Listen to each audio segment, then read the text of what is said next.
Mystery Playhouse, starring Boris Karloff.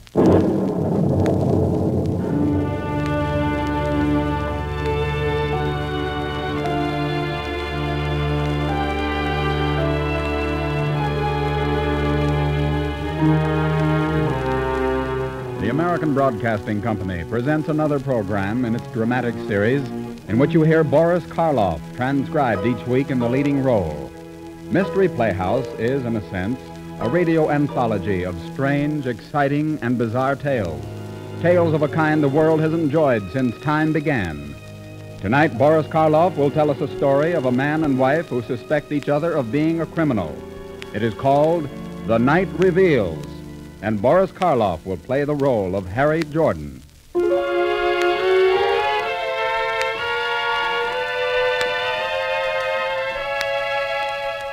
There was something about my wife that distressed me. I don't know exactly what it was. The way she looked at me, the way she didn't look at me. But there was something on her mind. But let me tell it to you from the very beginning. About 2 weeks ago, I came home quite late, about 1 in the morning. You see, I'm an investigator for the Herkheimer Fire Insurance Company, and it often keeps me very busy. My wife, Marie, and my son, Johnny, were both fast asleep. I undressed and went right to bed, dozed off almost at once, and then I was suddenly sitting upright in bed with a strange feeling. I looked over at my wife's bed. It was empty. I went into Johnny's room. She wasn't there, and she wasn't in the house at all. I looked at my watch. It was 1:30, just half an hour since I came home. I dressed quickly and went out and rang the elevator bell. Steve, the night man, was a long time in coming up. I stood there, nervous and worried, not knowing what was going on. Sorry to be so long, Mr. Jordan. That's all right, Steve. Afraid my family's keeping you rather busy. Yes, sir. How long ago did my wife go down? About 20 minutes, sir. I was just getting a little worried. She went to the drugstore. Well, the only one open now is the one on 96th Street. I guess that's what's keeping Mrs. Jordan. It's a long walk. Anything wrong, Mr. Jordan? Oh, no, nothing. She just went to get some aspirin.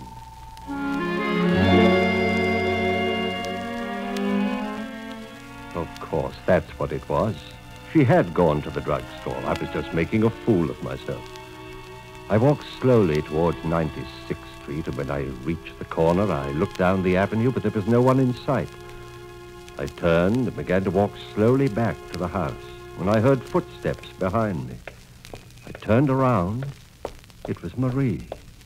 She was as surprised as I was.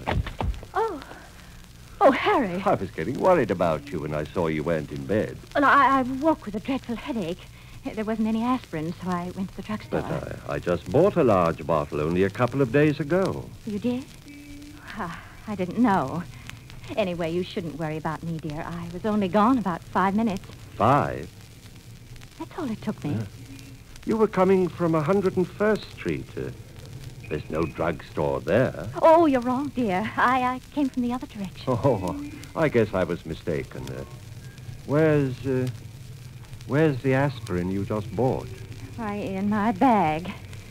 Come on, Harry. Let's go back home.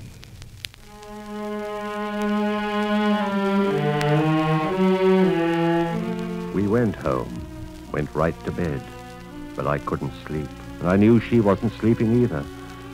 I wanted to talk to her, but I didn't know what to say, where to begin. Harry.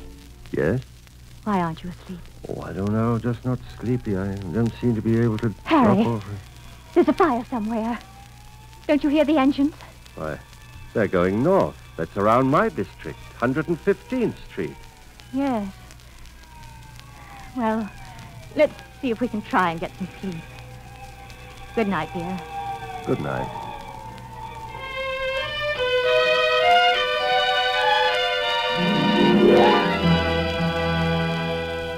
As soon as I got to my desk the following morning, Mr. Parmenter, the head of my department, sent word for me to come into his office. I put my hat away and went at once. Oh, hello, Jordan. Close the door and come in, please. Yes, sir. Jordan, we had a bad fire in one of our buildings about 1:30 this morning. Oh, in my district? Yes, the one on 115th Street.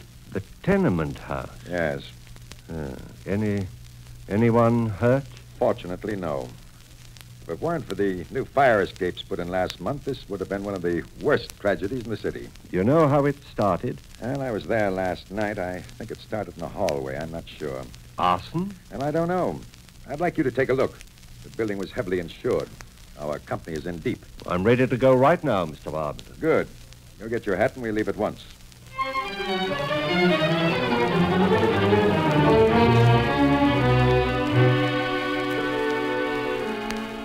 We stood before the building and looked at the charred form of the tenement. It was hard to believe that it was still standing. It seemed as if one good wind would bring the entire structure crashing down. There she is. A Lulu, isn't she? Yes. The fire drift marks show that the flames worked themselves up from the ground floor. Stairways acted like a bellows. I would say that in less than 15 minutes, the whole building was aflame from cellar to roof. That sure was. I know how these things can burn. Must have been a sheet of fire. Must have been something to look at. I don't remember seeing a building burn so fast. I'll go inside and see what I can find. No, now, maybe you'd better not. Fire department has it all roped off. It's too dangerous. Oh, that's my job. Maybe I can discover something. Now, look here, Jordan. It's not part of your job to get yourself killed. Oh, I can take care of myself. I'll be back in a few minutes.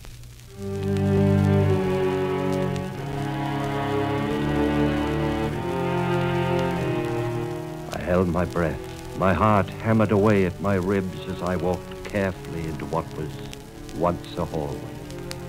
The ashes and charred wood underfoot was still warm. I touched nothing, for the hallway walls could collapse at a touch.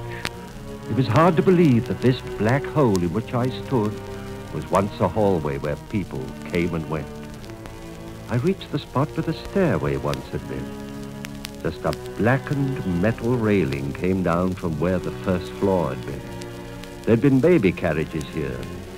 The fire had contorted the frames so that they were just masses of fused metal.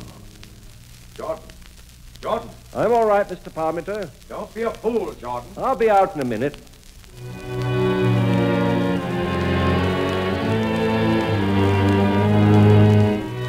Poked around with my foot in the ashes and charred wood, but found nothing. And as I turned to go, something caught my eye. It was yellow and had a bright gleam. A piece of yellow metal that fused with a piece of twisted metal bar that had once been part of a baby carriage. Pried it loose with my penknife, put it in my pocket, and then went back. She's burnt hollow, isn't she? Yeah, she's a complete loss. This building will just have to be torn down. Learn anything? Started in the hallway under the stairs. I found a piece of yellow metal that doesn't belong on the frame of a baby carriage. Oh? Let's see it. Oh, I don't think it's anything. It's part of a baby carriage. Guess I'll take it home to my kid. He likes shiny, bright things. Any possibility of arson? I don't know. Of course, it's always possible.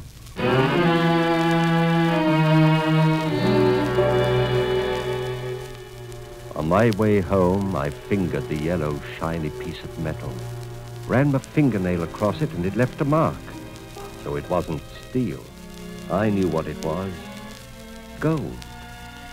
But I also knew that there are no gold gadgets on baby carriages.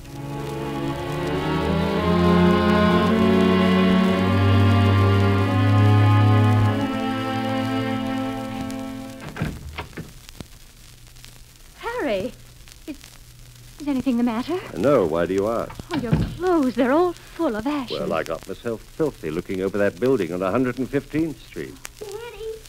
Hello, Johnny. How was my boy today? Mommy bought me a new boat. Did you buy me candy? Oh, I'm sorry. I'll get some for you later. Well, you said you would. I've got some candy for you, Johnny. I want Daddy to bring me some. Oh, Marie, Yes, dear? where's your locket? You're not wearing it. No. No, Mr. Elias, the jeweler, has it. He's fixing it. As a matter of fact, you brought it to him, dear. I don't remember. Oh, you never do. You're really terribly absent-minded, Harry. Daddy, can you bring bring me the nugget candy you brought me yesterday? Sure I can. I'll bring it tomorrow when I come home from work. You know, it's funny, Marie.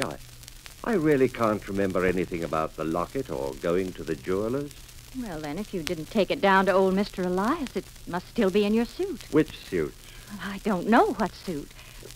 Why don't you look through all your clothes? I'll do that right now. It was 18-karat gold and cost me a lot of money. Yes, I know, Harry. I'd be miserable if you lost it. Oh, I have a splitting headache. Maybe you'd better see a doctor. No, dear, I'll be all right. Daddy, can I have a penny? 2 pennies? Here's a nickel, Johnny. No, I want a penny. I haven't got a penny. You'll have to take the nickel. I'm going to my room, Marie, and see if I can find that locket.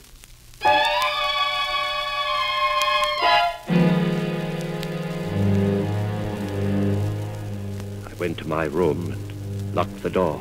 Then I took out the piece of yellow metal, studied it.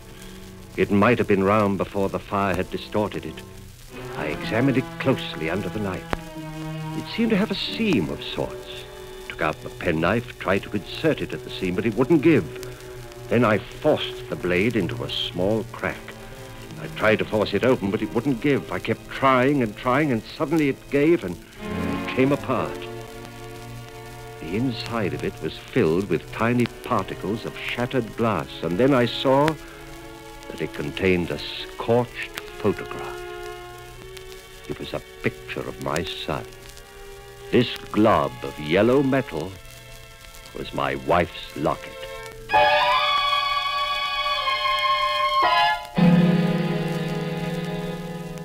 Daddy, tell me a story before I go to sleep. I just told you a story. Now go to bed, son. No, stay with me just a little while. Now, Johnny, you know our rule. I'll give you just one hug, and that's all. No, 2 hugs. All right. Now, good night. Sleep well. You too, Daddy. Harry, Oh, Marie, you startled me.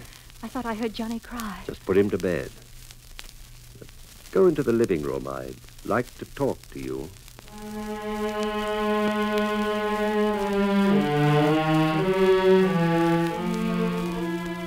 When we got into the living room, I took out my pipe and lit it. Although I didn't look at her, I knew that she was watching me closely.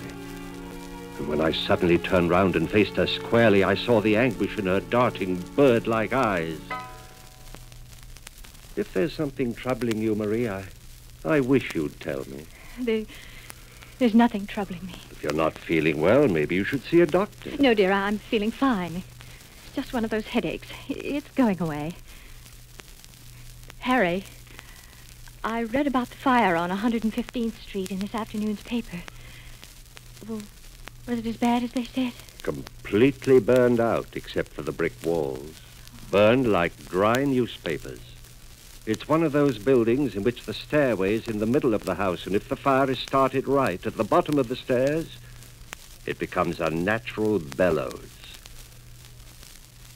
Whoever started that fire understood the character of fires pretty well.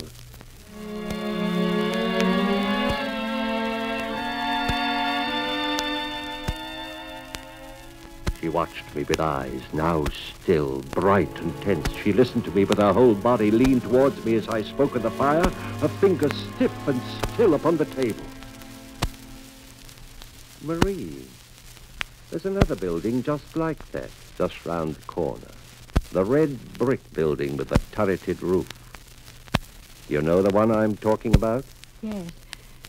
It's an old one. It's got the name Compton engraved near the roof. That's right, the Compton building. If a fire ever got started there, it wouldn't take more than 10 minutes before the whole place would be a roaring furnace.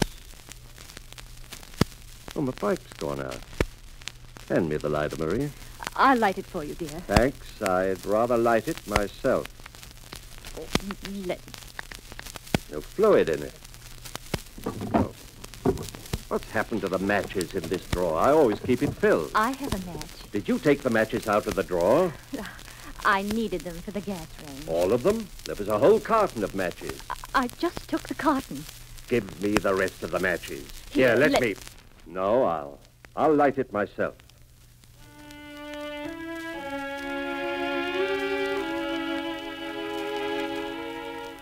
matchbook was crumpled as if it had been held tightly. I had to strike the match on the cover several times before it took flame with a tiny, explosive sound. It sputtered and hissed a little as it slowly crawled down the matchstick. The cone-shaped flame, bright yellow on top and blue at the base, grew larger as it fed on the matchstick. Marie stared at the flame. She stared at it with her mouth slightly open, staring at it as if it were alive and beautiful. I held the flame to my pipe. The living flame darted into the bowl, enkindling the tobacco. Marie watched, and a quiver went through her. I put the match in the tray, and soon it curled up and died in a last tiny puff of smoke. Your purse, Marie. May I have it? My purse? Why do you want my... It's full of matches. Matches? Why should it be full of matches? Because you put them there. Oh, that's ridiculous. Let me have your purse. I'll show you. Here we are, crowded with matchbooks, safety matches, and 2 of my lighters. Oh, please don't take them, Harry. And here are several newspaper clippings of fires. Fire on 115th Street, a total loss. Police suspect arson and destructive fire on 3rd Avenue. And this clipping. Pyromaniac confesses how he started fire in warehouse without actual use of flame. He placed cotton waste, soaked in oil, underneath a pile of rags behind a stairway in a badly ventilated place. The cotton waste grew warmer and warmer until it burst into flame long after he was gone. Although we didn't get as much satisfaction as actually using a match, it was by far the safest way. Why are you saving all these clippings? I was going to give it to you. It might be of use to you in your fire investigation work. Yes. Yes, it would be very helpful. Harry, where are you going? Just going down to get a paper. Oh, it's very late, dear. Let's go to bed. I'm just going for a paper. I want to think over what is the best thing for us to do. Oh, Harry. Look, darling, go to bed. We'll talk about it tomorrow.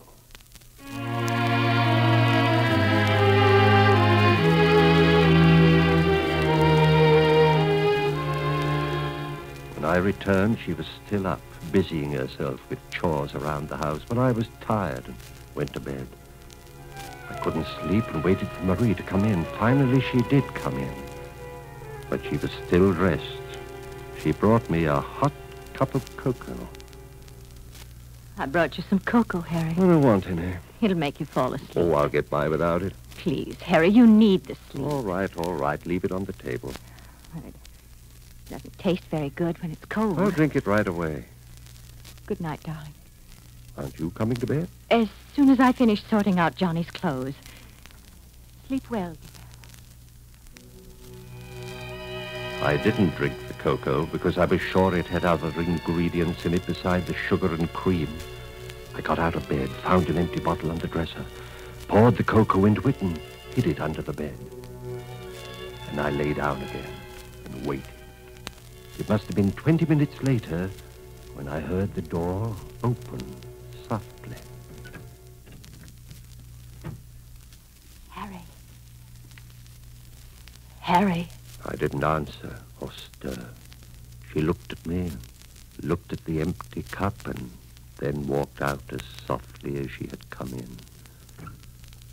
I quickly dressed, but not quickly enough, for I heard the outer door close, put the bottle of cocoa in my pocket, and hurried out and rang the elevator bell. Hello, Mr. Jordan. Hello, Steve. Your wife just went down a few minutes ago. I know. She walked towards 3rd Avenue. I know that, too. Take me down, please. I knew where she'd gone. The Compton building round the corner. I walked rapidly up to 3rd Avenue and then turned the corner. I half ran the short block and turned again and hurried to where the ugly red brick Compton building stood with its turreted roof. The street was deserted.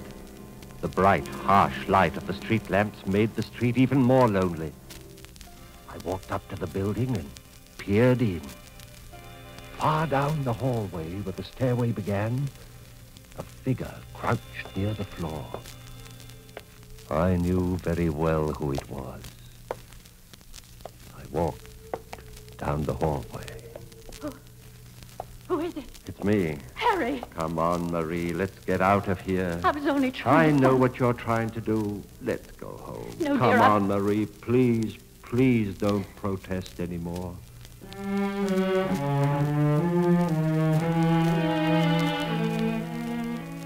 We didn't say a word until we got into the house. She was as pale as chalk, and she looked so weary that I felt sorry for her. I was beginning to feel the strain myself. I closed my eyes for a moment, and I could see the burning matchstick with its yellow and blue flame. Marie had slumped down in a chair and was staring moodily at the floor. I took the bottle of cocoa out of my pocket and put it on the table. Marie, I didn't drink the cocoa. What did you put in it? You might as well tell me before I have it analyzed. I ground a sleeping pill into powder. I had to do it. Harry, let's go to bed. I'm so tired I can't even talk. Let's get rid of all the matches.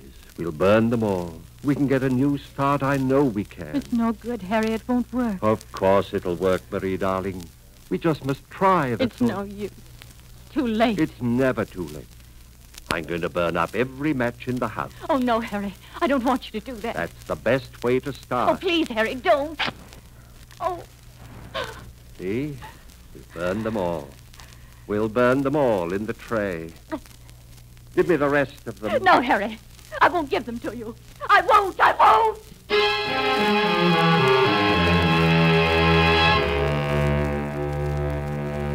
In the large, heavy glass ashtray on the table, the book of matches was burning quietly. Just one corner of the book was aflame, and from the other corner, a wisp of white smoke rose straight into the air, breaking near the ceiling. I thought the book would burn itself up, but suddenly the fire went out, leaving half of it unburned. I stared at the charred book and then at Marie, who had watched the flame with fascination. Let me have the rest of the matches. No, Harry. Give them to me at once. Please, please, Harry, let's go to bed. Oh. I slapped her, and then I reached for her purse. She wouldn't let go of it and fought to hold it. I tried to twist it out of her grasp. She wrenched it out of my hand and ran towards the door. I caught her, but she fought back with the ferocity of a tigress. She clawed at me, scratching at my face. I fell back at the table. She came after me. I took a heavy glass ashtray with both hands and hurled it at my head. I remembered a sharp, crushing pain and then nothing.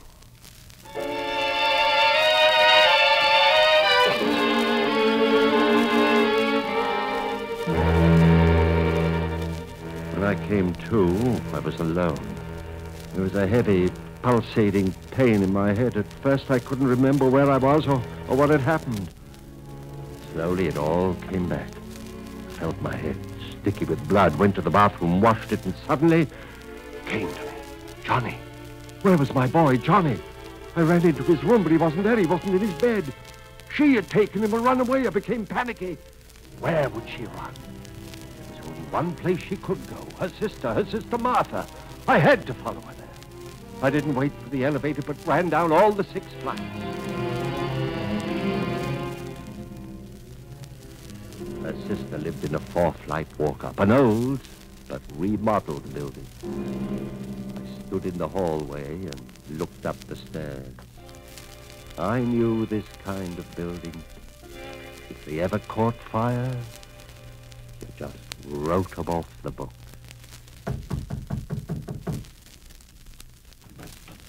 Oh, please go away, Harry. Let me in just for a moment. What are you going to accomplish? We must talk about it. Where's Johnny? He's here. I want to see him. Here I am, Daddy. Here I am. Johnny. Where's your aunt? She went down to get some milk for Johnny. This hour? There's an all-night delicatessen down the street. What's that? I don't know. Must be some of the neighbors. Something must have happened. Smoke! There's smoke in the hallway. It's coming up from downstairs. The house is afire. We can't go down the stairs. The smoke's too thick. The roof's our only chance. Come on, let's go. Daddy! Don't be afraid, Johnny. The fire won't hurt you at all.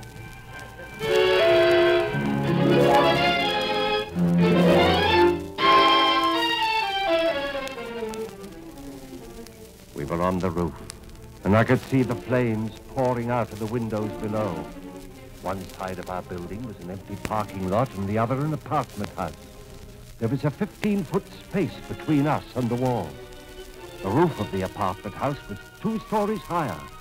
Firemen on the roof getting ready to throw a rope down. Now take it easy.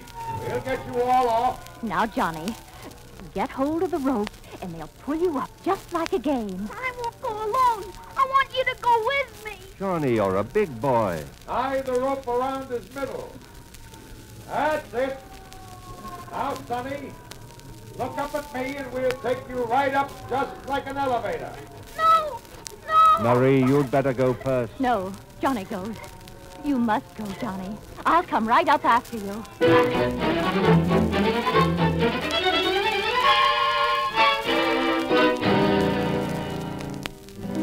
A few minutes later, we were all safe on the ground, watching the great fire, now a mass of flames eating the building up before our eyes. Policemen came over to us. Are you folks all right? Yes. But my husband, this man, What's the matter with him? Is he hurt? yes, he's badly hurt. He's a pyromaniac. He set fire to this house. He set fire to many houses. I can't keep quiet any longer. I can't. I can't.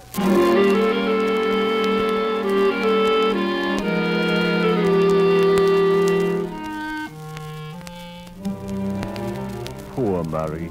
She just doesn't understand. She doesn't understand fires at all. Look how the cheerful flames play and laugh in the wind. Why, fire is joy. It's alive. Everybody knows that. Fire is the cleanest thing of all. It cleans everything it touches, germs, filth, and sin, and everything that's ugly. Fire is life. It breathes life into dead wood, dead things. Well, you mustn't put the fire out. It hates water. It wants to live just like all of us. Please tell them to stop. Oh, they're choking her to death. My lovely, pure fire. Stop it! Stop it! Stop it!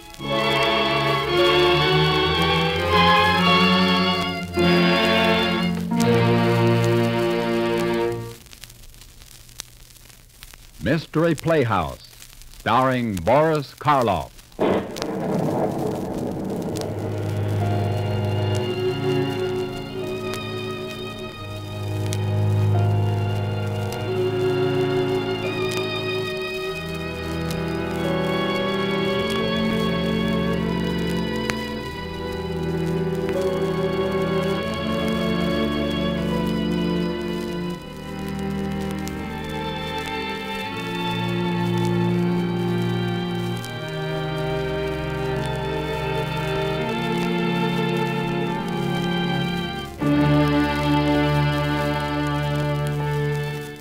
You have heard The Night Reveals, another program in ABC's dramatic series, which has brought Boris Karloff to you each week transcribed in the leading role.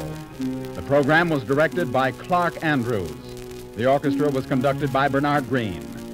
Heard tonight were Alice Frost as Marie and Arthur Vinton as Parmenter. The script adaptation was by Sigmund Miller from a short story by William Irish.